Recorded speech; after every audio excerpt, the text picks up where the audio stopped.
आज इफ़रा और अलीसा की खीर की रस्म थी और इसी वजह से बीजान के हुक्म से जान से और मुकसिम को भी घर ही रहना था। खैर उन्हें तो बड़ी खुशी थी कि सारा दिन अपनी बीवियों के साथ गुजारेंगे, जबकि इफ़रा और अलीसा दोनों की सांस से अटकी हुई थी, क्योंकि वो दोनों ही उन्हें नसरों ही नसरों में इतना तंग कर रहे थे कि उनका दिल चाह रहा था कि उन्हें धक्के देकर हवेली से निकाल दे और बोले, जाओ मियाँ, तुम लोग काम ही करो, घर रहकर हमें परेशान ना करो। उनकी खीर की रस्म में अलीसा की फैमिली और दोस्तें भी शामिल थीं, जबकि उन सबका सुनकर सैयद साहब भी वहीं पर टपक पड़े। आसान अल्फाज में बोला जाए तो बिन बुलाए मेहमान। दाद को अलीसा ने दावत दी थी और उससे शिकायत भी थी कि वो उसकी शादी में क्यों नहीं आया, जिसका मैं दावा करने के लिए दाद भी वहाँ पर शिरकत ला रहा था। अलीसा, फरी, जाओ बेटा, दोनों तैयार हो जाओ, भाई सब मेहमान आ चुके हैं, जाओ शाबाश। समरा बेगम अलीसा और इफ्रा की तरफ देखती हुई बोली, क्या ये सब आ भी गए और मैं अभी तक तैयार भी नहीं हुई। अलीसा को अपनी फिक्र लाक हुई। हाँ जाओ, अब जल्दी से तैयार हो जाओ, सब पूछ रहे हैं तुम्हारा। समरा बेगम मुस्कुराती हुई बोली, जी ठीक है। अलीसा एक आखिरी नज़र अपनी बनाई की खीर की तरफ देखती तैयार होने चली गई, जबकि उसके पीछे पीछे इफ्रा भी थी, क्योंकि उससे भी तैयार होना था और भी रस्म होनी थी। अलीसा कमरे में दाखिल हुई तो मुकसिम बेड पर बैठा, अपनी टांगें लंबी किए गोद में लैपटॉप रखे, आंखों पर ग्लासेस लगाए जल्दी जल्दी लैपटॉप पर उंगलियां चलाने में मसरूफ था। अलीसा ने एक नज़र उसे देखा और फ्रेश होने चली गई। अलीसा के जाते ही मुकसिम ने नज़रें उठाकर ड्रेसिंग रूम की तरफ देखा, जहाँ अभी अलीसा बंद हुई थी, और फिर सर झटक कर दोबारा अपने काम में मसरूफ हो गया। अलीसा फ्रेश होकर बाहर निकली और चलते हुए ड्रेसिंग टेबल के सामने खड़ी हो गई। ब्रश पकड़कर अपने बाल ब्रश करने लगी। बाल बनाने के बाद उसने अपने कानों में झुमके और गले में सरदार साहब का दिया हुआ लॉकेट पहना, जो हमेशा से उसके गले की जीनत बना रहता था, जबकि हाथ में मुकसिम की दी हुई अंगूठी मौजूद थी। अलीसा ने लाइट सा मेकअप करके अपना दुपट्टा सेट किया और एक आखिरी नज़र खुद पर डालती मुकसिम की जानी मुड़ी, जो अभी भी उसी तरह बैठा अपने काम में मसरूफ था। मीर चले, सब नीचे आ गए हैं और हमारा इंतज़ार कर रहे हैं। अलीसा दराज में से अपना फ़ोन ढूंढते हुए बोली। अपने करीब अलीसा की आवाज़ सुनकर मुकसिम ने लैपटॉप से नज़रें हटाकर अलीसा की जानिब देखा तो उसकी नज़रें उस पर ठहर सी गईं। वो डार्क रेड कलर की लॉन्ग फ्रॉक में मलबूस, जिस पर हल्की हल्की कढ़ाई हुई थी, साथ तंग चूड़ीदार पजामा पहने, मैचिंग दुपट्टा कंधे पर डाले, आगे से बालों को पकड़कर पीछे कैचर में कैद किए, हल्के फुल्के मेकअप और ज्वेलरी में दिन के वक्त उसके होश ठिकाने लगाने को तैयार थी। वो मुसलसल अपना फ़ोन ढूंढने की कोशिश कर रही थी, जिसके लिए वो कभी एक दराज खोलती तो कभी दूसरा। उसके हाथों की हरकत से कलाइयों में भर भर कर पहनी डीप रेड कलर की चूड़ियों का रक्स माहौल में अजीब सा शोर पैदा कर रहा था, जो मुकसिम के दिल की तार को छेड़ रहा था। आखिरकार अलीसा को उसका मोबाइल मिल ही गया। अपना मोबाइल हाथ में पकड़ती वो मुकसिम की जाने मुड़ी, मगर उसे टिकटिकी बांधे खुद की तरफ देखता पाकर घबराई। चलिए नीचे, सब इंतज़ार कर रहे हैं हमारा। अलीसा मुकसिम की तरफ देखती दोबारा बोली तो मुकसिम अपना लैपटॉप साइड पर रखता, अपने ग्लासेस उतारता बेड से उठता चलता हुआ अलीसा के करीब आया। बेगम, अगर इतनी खूबसूरत लगोगी तो ना मैं खुद जाऊंगा और ना ही तुम्हें जाने दूंगा। मुकसिम उसके करीब जाते आंखों में शौक के लिए बोला, खबरदार, अगर आपने कोई भी उल्टी हरकत की तो मैं अभी बहुत मुश्किल से तैयार हुई हूँ। अलीसा उंगली उठाकर उससे वार्न करते हुए बोली। तुम्हारी खबरदार की ऐसी की तैसी। मुकसिम बोलता एक झटके से उसे अपनी बाजू में उठा चुका था। मीर नहीं, प्लीज़ मुझे छोड़ें, सब नीचे इंतज़ार कर रहे हैं, मुझे नीचे जाना है। अलीसा मुकसिम की बाहों में बुरी तरह मचलती हुई बोली। नहीं बेगम, जब तक मैं नहीं चाहूंगा तब तक तुम नहीं जा सकती। जाओगी तो सिर्फ मेरी मर्जी से और मेरे साथ। और अब तुम ऐसा क्या करती हो कि मेरी मर्जी जल्दी बदल जाए, ये तुम पर डिपेंड करता है। मुकसिम उसे नरमी से बेड पर लेटाते उस पर झुकते हुए बोला, नहीं ना, प्लीज़ आप मेरी बात क्यों नहीं सुनते। अलीसा भरपूर मज़ाहमत करते हुए बोली। सारी तुम्हारी ही सुनूंगा बेगम, लेकिन इस मामले में तुम्हारी एक नहीं सुनूंगा। इस मामले में सिर्फ तुम मेरी सुनोगी। मुकसिम उसके दोनों हाथ जो मुसलसल चल रहे थे अपने हाथों में कैद करते हुए बोला, अगर आपने ज़रा सा भी मेरा मेकअप खराब किया ना तो मैं खून पी जाऊंगी आपका। अलीसा को सिर्फ अपने मेकअप की फिक्र थी, जो उसने बहुत मेहनत से किया था। चलो पी कर दिखाओ। मुकसिम उसके होंठों पर झुकते हुए बोला। मीर नहीं, पीछे हटे। अलीसा मुकसिम के हाथ से अपना हाथ छुड़वाती उसके सीने पर दोनों हाथ रखे उससे पीछे को धकेलती हुई बोली, और मौका मिलते ही फौरन भागने की कोशिश की, जबकि उसके भागने से पहले ही मुकसिम उससे दोबारा दबोच चुका था। अब तो तुम्हें मैं हरगिज नहीं छोड़ूंगा बेगम। मुकसिम उसका दोनों हाथ सख्ती से अपने हाथों में जकड़ता तकिए के साथ लगाए उसके होंठों पर पूरा फोकस रखते झुका और उसकी सांसें कैद कर गया, जबकि अलीसा मुसलसल मसम्मत करती, खुद को छुड़वाने की कोशिश कर रही थी। वो जितनी मसम्मत करती, मुक्सिम उतनी ही सख्ती से उसे खुद में भींच लेता। आहिस्ता आहिस्ता अलीसा की मसम्मत भी दम तोड़ने लगी। इफ्रा कमरे में तैयार हो रही थी जब जांसेब कमरे का दरवाज़ा खोलते कमरे में दाखिल हुआ। इफ्रा ने एक नज़र जांसेब की तरफ देखा और दोबारा अपनी तैयारी में मसरूफ़ हो गई। जांसेब बागौर उसकी तरफ देखता चलता हुआ आ रहा था, जो गुलाबी रंग का ड्रेस पहने खुद भी गुलाबी गुलाबी सी लग रही थी। हल्का फुल्का मेकअप किए, हल्की फुल्की ज्वेलरी पहने और बाल खुले छोड़े बहुत प्यारी लग रही थी। जांसेब ने पीछे से उसे अपने हाथ सार में ले लिया और उसे कंधे पर थोड़ी रखकर सामने आईने में अपना और इफ्रा का अक्स देखने लगा। क्या देख रहे हैं आप? इफ्रा होंठों पर शर्मीली से मुस्कुराहट लिए बोली। बहुत प्यारी लग रही हो। जांसेब उसके कान में सरगोशी करता उसके कान के लू को चूम गया। आप भी? इफ्रा जांसेब की तरफ देखते हुए बोली, जो डार्क ब्राउन शलवार कमीज में मलबूस कंधों पर अजरक डाले, बालों को नफासत से सेट किए, एक हाथ में घड़ी पहने और अपनी भरपूर वजाहत लिए बहुत हैंडसम लग रहा था। अच्छा, ऐसे तो मैं नहीं मानूंगा। इसके लिए तो कुछ करना पड़ेगा तुम्हें। जांसेब शौक लहजे में बोलता इफ्रा को कमर से थामता ड्रेसिंग टेबल पर बैठा चुका था और उसकी तरफ झुकते दाएं बाएं अपने बाजू रखते उसके चेहरे को बागौर देखते हुए बोला, क्या मतलब? इफ्रा अपनी मुंतशिर धड़कनों को संभालते हुए बोली, तो जांसेब ने अपना दायां गाल इफ्रा के आगे कर दिया। जांसेब! इफ्रा घबराई। तुम्हारी मोहब्बत हूँ और इसके अलावा तुम्हारा शोहर भी हूँ। मेरी इतनी सी नज़दीकी पर तुम घबरा जाती हो। जांसेब इफ्रा की आंखों में झांकता हुआ बोला, तो इफ्रा नसें झुका गई, क्योंकि ये तो सच था कि जब जब जांसेब उससे करीब आया था वो ऐसे ही घबरा जाती थी। क्या तुम मुझसे डरती हो? तुम्हें मुझ पर इत्माद, इतबार, यकीन कुछ नहीं? जांसेब शायद कुछ और ही जानना चाहता था। ये आप क्या बोल रहे हैं? मुझे आप पर पूरा यकीन है। मेरे इत्माद का सफ़र आपसे ही शुरू होता है। इफ्रा जांसेब की बात पर तड़प कर बोली। फिर तुम मुझसे इतना घबराती क्यों हो? मुझसे दूर भागने की कोशिश क्यों करती हो?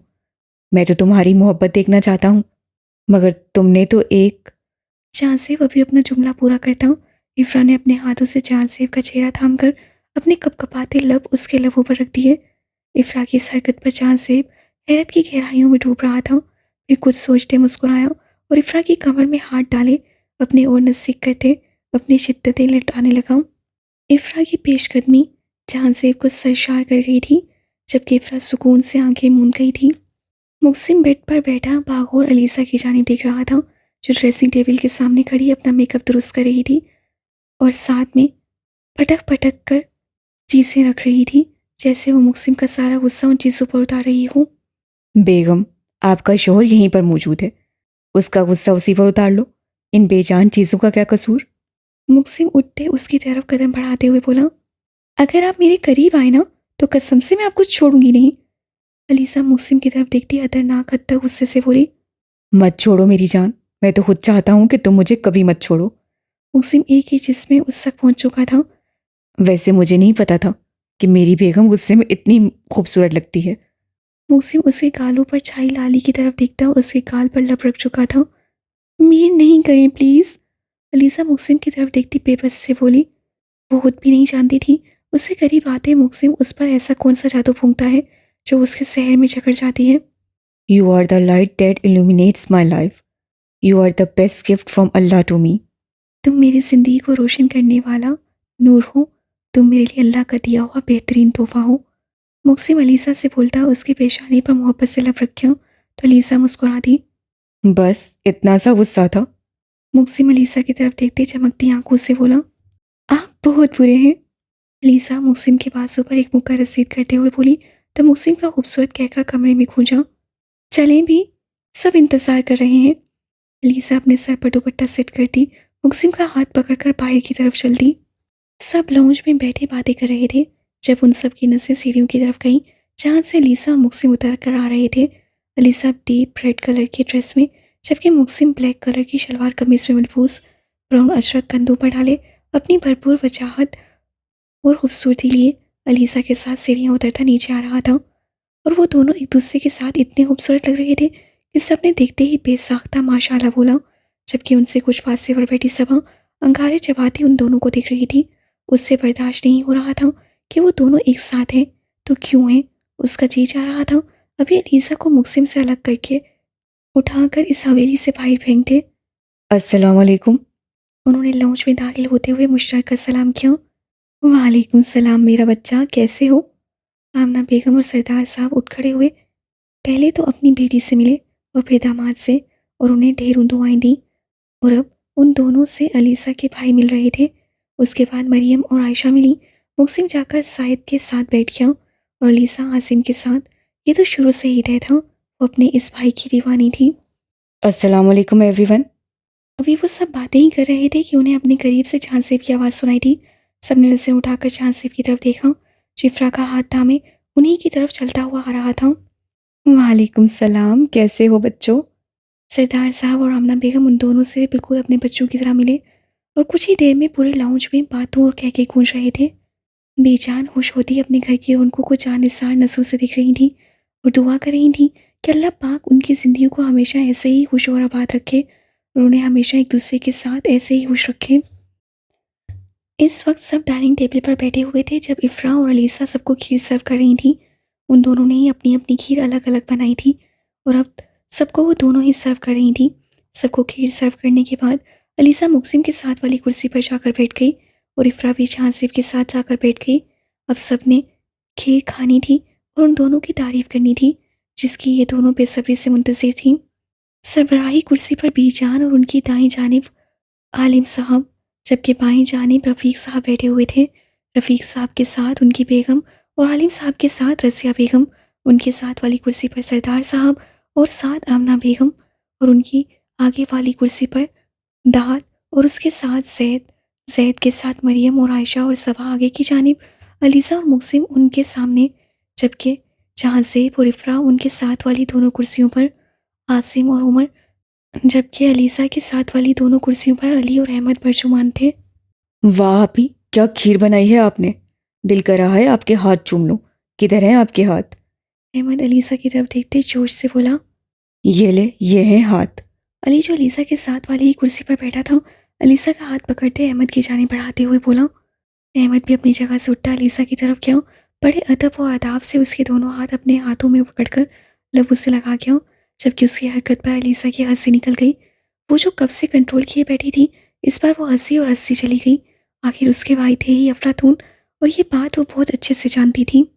अलीसा के कहके में वहाँ मौजूद तमाम अफराद के कहके भी शामिल थे, सवाए सबा के। आगे बहुत अच्छी खीर बनाई है आपने भाभी। इफ़रा ने भी पसंदीदी का इजहार किया। तुमने भी बहुत अच्छी बनाई है, अलीसा भी मुस्कुराकर बोली। माशाल्लाह, हमारी दोनों बच्चियों ने ही बहुत लजीज खीर बनाई है। इधर आओ बेटा। आलिम साहब अलीसा और इफ़रा को अपने पास बुलाते हुए बोले तो वो दोनों मुस्कुराती हुई उठी और उनके पास गईं। आलिम साहब ने अपनी जेब में से बहुत सारे 5,000 के नोट निकाले और आधे अलीसा और आधे इफ़रा की जानी बढ़ाए। इफ़रा ने तो मुस्कुराकर पकड़ लिए, मगर अलीसा ने पकड़ने की बजाय बीजान की तरफ देखा तो उन्होंने मुस्कुराकर हाँ में सर हिलाया। तो अलीसा ने मुस्कुराकर आलिम साहब के हाथ से पैसे पकड़ लिए और शुक्रिया बोलती वापस जाकर बैठ गई।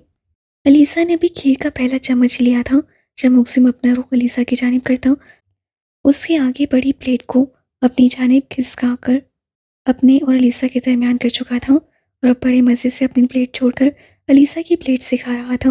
मुकसिम को ऐसा खाता देखकर सबने अपनी मुस्कुराहट दबाई थी, जबकि अलीसा को मुकसिम की हरकत सबके सामने शर्मिंदा कर रही थी। मीर क्या कर रहे हैं ये, आप सब देख रहे हैं? अलीसा मुकसिम की तरफ देखती हल्की सी आवाज़ में बोली। मैं कुछ भी नहीं कर रहा, मैं तो खा रहा हूँ। और तुम क्यों नहीं खा रही हो? मुकसिम बोलता ही उसके मुंह में ज़बरदस्ती खीर का चमचा डाल चुका था। अलीसा शर्मिंदा सी होती अपना सर झुका गई। ओह माय गॉड, इतना प्यार! आयशा अलीसा की तरफ देखती उसे छेड़ते हुए बोली तो अलीसा का झुका हुआ सर मजीद झुक गया, जबकि चेहरा शर्म से सुर्ख पड़ चुका था। मरियम ने गर्दन घुमाकर सैद की तरफ देखा, उसके देखने से सैद ने भी उसकी तरफ देखा और एक दाईं आईब्रो उचकाई। उसकी हरकत पर मरियम ने उसे घूरा। घूरती क्यों हो बेगम? लो, मैं तुम्हें अपने हाथ से ही खिला देता हूँ। जय शोही से बोलता अपनी प्लेट में से खीर का चम्मच भरकर मरियम के मुंह में ज़बरदस्ती डाल चुका था, जबकि मरियम तो आंखें फाड़े उसे देखते ही रह गई और जैद की इस हरकत पर पूरे डाइनिंग टेबल पर सबके कहके छूटे थे, जबकि यंग पार्टी तो हंस हंस कर पागल हो रही थी। खीर खाने के बाद सबने खाना खाया था, ये भी मुकसिम के कहने पर, क्योंकि उसका कहना था कि सबसे पहले मेरी बेगम के हाथ ही की खीर खाएंगे, फिर खाना। उसके अजीब से लॉजिक पर एतराज़ भी किसी ने नहीं किया था। खाना खाने के बाद सब बड़े एक तरफ और यंग पार्टी एक तरफ बैठी थी, जिनमें अलीसा मौजूद नहीं थी। वो सब बड़ों के लिए चाय बनाने गई थी, जबकि बाकी सब बातों में मसरूफ़ थे और मुकसिम की निगाहें बार बार अलीसा की तलाश में थी। और आखिरकार उसे अपने दिल का करार नजर आ ही गया, जो उसकी तरफ आने की बजाय अपने भाई की तरफ जा रही थी। अलीसा किचन से निकलती बाहर लॉन में आई, जहाँ सब मौजूद थे। अलीसा ने आसिम की तरफ देखा, जो बहुत चुप चुप सा था। अलीसा उसे देखकर मुस्कुराई और चलती आसिम की तरफ गई। सैम, अलीसा ने उससे करीब जाते उसे पुकारा। जी आपी।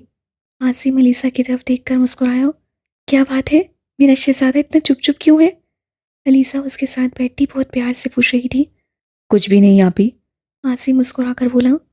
कुछ क्यों नहीं, कुछ तो है। अलीसा उसके और करीब हुई। आपी, सच बताऊं तो आपके बगैर दिल ही नहीं लगता। आपको मिस करता हूँ। अब तो मैं स्ट्रॉबेरी शेक भी नहीं पीता, क्योंकि वो तो मैं आपके लिए बनाता था और आपके साथ पीता था। आसिम अलीसा की तरफ देखते हुए बोला, जबकि उसकी बातों में साफ उदासी झलक रही थी। अच्छा, अगर मुझे मिस करते हो तो मुझे फ़ोन कर लिया करो। अलीसा प्यार से उसके माथे से बाल पीछे करते हुए बोली। पर आपी, आपको देखूं कैसे? आपको तो देखने के लिए भी तरस जाते हैं। आसिम ने एक और मसला पेश किया। तो वीडियो कॉल कर लिया करो, पर ऐसे उदास तो ना हो। अलीसा ने हल बताया। उससे अपने भाई की उदासी देखी नहीं जा रही थी। अच्छा चलो, अब मूड ठीक करो। मेरा भाई मुझे ऐसे उदास बिल्कुल नहीं चाहिए। अलीसा उसकी एक गाल पर प्यार से हाथ रखती हुई बोली, तो आसिम मुस्कुरा दिया। जबकि इतनी देर से उन दोनों ही को देखता मुकसिम ये सोच रहा था कि अलीसा कितने हुनर जानती थी किसी को उदासी से खुशी की तरफ लाने के। वो दिल की ही हसीन थी, बिना कोई खोट, दिल में रखे सबसे खुशदिली से मिलती थी। अल्लाह ने उसे वाकई एक बीवी नहीं, अपना अनमोल तोहफा दिया था, जिसकी कीमत और कदर सिर्फ मुकसिम मीर अहमद ही जानता था। अच्छा चलो, हम स्ट्रॉबेरी शेक बनाते हैं। अलीसा आसिम का हाथ पकड़ती उठाते हुए बोली। तो आसिम भी उठ खड़ा हुआ और वो दोनों बाकी सबसे बेनियाज उठते वहां से चले गए। ये दोनों किधर गए? आयशा आसिम और लीसा की पुश को देखती हुई बोली, जो अब हवेली के दरवाजे पर थे। जाओ पूछ कर आओ। मरियम आयशा की तरफ देखती हुई बोली। अच्छा। आयशा उठ भी गई। पागल लड़की, कोई काम होगा तभी तो वो दोनों अकेले गए हैं। अकल से भी काम ले लिया करो।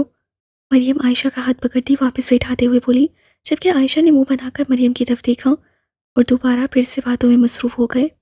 सब लोग वापस जा चुके थे और इस वक्त अलीसा किचन में खड़ी अपने लिए कॉफ़ी और मुकसिम के लिए चाय बना रही थी।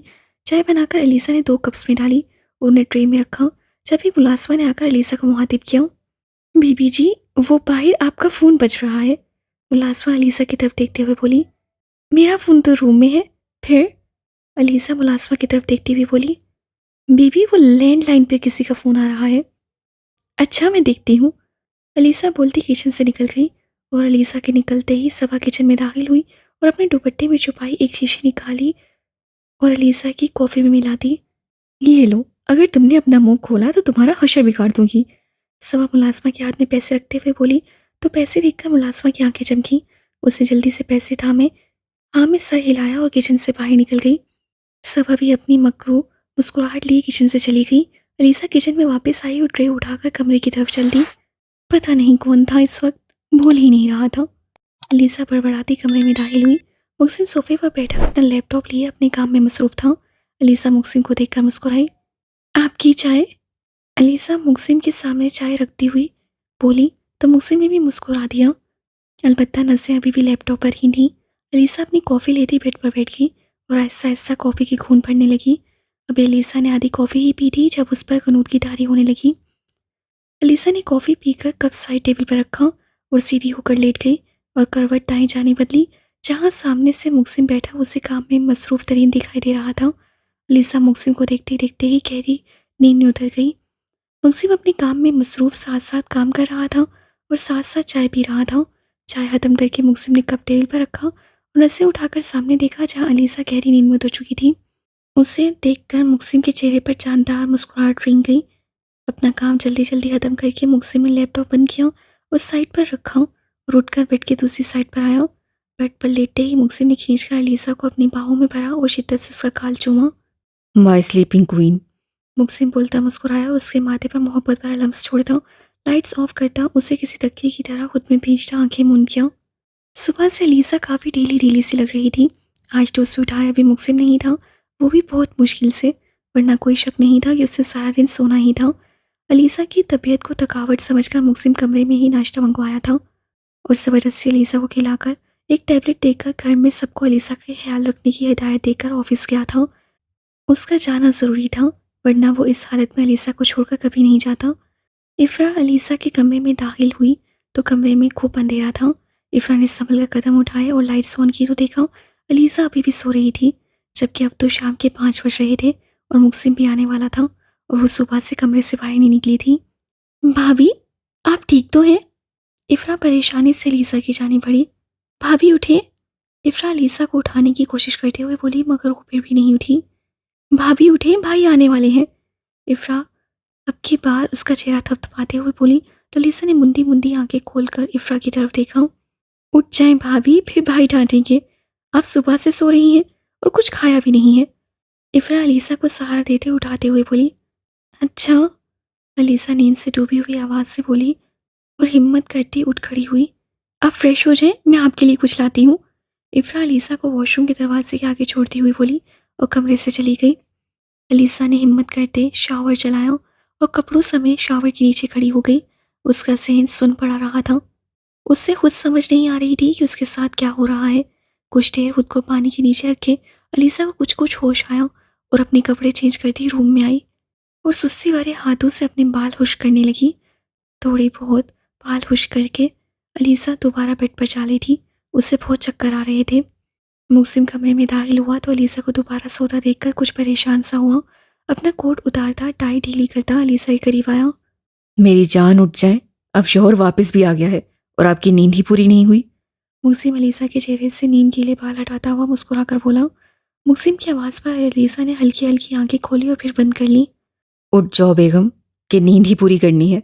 मुक्सिम अब की बार उसे कमर से थामे उठाकर बिठाते हुए बोला तो अलीसा ने आंखें खोलकर मुक्सिम की तरफ देखा। कुछ देर तो वो देखती रही थी। मुक्सिम के गले में बाहें डालकर उसके सीने पर सर रख गई। है तो है बेगम, आज खुद मेरे नज़दीक आकर क्यों मुझे भुका रही हो? मुक्सिम उससे और करीब करते उसके कान में बोला। मुक्सिम के बोलने पर भी अलीसा ने कोई जवाब नहीं दिया तो मुक्सिम को कुछ अजीब सा लगा। उठो बेगम और पीछे हटो। मुक्सिम इस बार संजीदगी से बोला, मगर अलीसा टस से मस न हुई। मैंने बोला है उठो, और अब तुम मुझे सोती हुई ना मिलो। मुक्सिम अलीसा को उससे अलग करता संजीदा लहजे में बोला तो अलीसा ने पूरी आंखें खोलते हफ्की से मुक्सिम की तरफ देखा। अब अगर तुम मुझे सोती हुई मिली तो अच्छा नहीं होगा। चलो उठो और नीचे चलो खाना खाने। मुक्सिम उसका हाथ पकड़े संजीदगी से बोला। दिल तो उसका नहीं कर रहा था कि वो अलीसा को डांटे, और उसका बार बार सोना मुक्सिम को परेशान कर रहा था। इससे मुक्सिम को सख्त रवैया अपनाना पड़ा। आप बहुत बुरे हैं। अलीसा मुक्सिम की तरफ देखती हफ्की से बोली। हाँ, तुम्हारी सोच से भी ज्यादा। अब उठो, शाबाश। अब की बार मुक्सिम का लहजा नरम था। अलीसा मुंह बनाती अपना दुपट्टा सर पर लेती मुक्सिम के साथ चलती। खाना खाने के बाद ही मुक्सिम किसी का काम बोलकर चला गया और वो अपने काम में पड़ तरह उलझ चुका था। एसपी का कत्ल और फिर बाकी गायब हुए हावर्ड के आदमियों की खबर हावर्ड तक पहुंच चुकी थी और उससे उसी का बदला लेने के लिए मुक्सिम की फैक्ट्री में आग लगवाई थी। आग को ज़्यादा भड़कने से पहले ही कंट्रोल कर लिया गया था, मगर मुक्सिम हवेली में बगैर किसी से बताए शहर आ चुका था। जबकि फैक्ट्री में आग लगवाने के पीछे भी हावर्ड की एक चाल थी जो उससे बहुत महारत से चली थी। वो मुक्सिम को दूसरी जाने मसरूफ करके अपना काम करवा लेना चाहता था और हुआ भी ऐसा ही था। फैक्ट्री में आग लगने की वजह से 10 से 15 लोग जख्मी हो चुके थे, जिनकी फिक्र में ही मुक्सिम हवेली से शहर गया था बगैर किसी को बताए।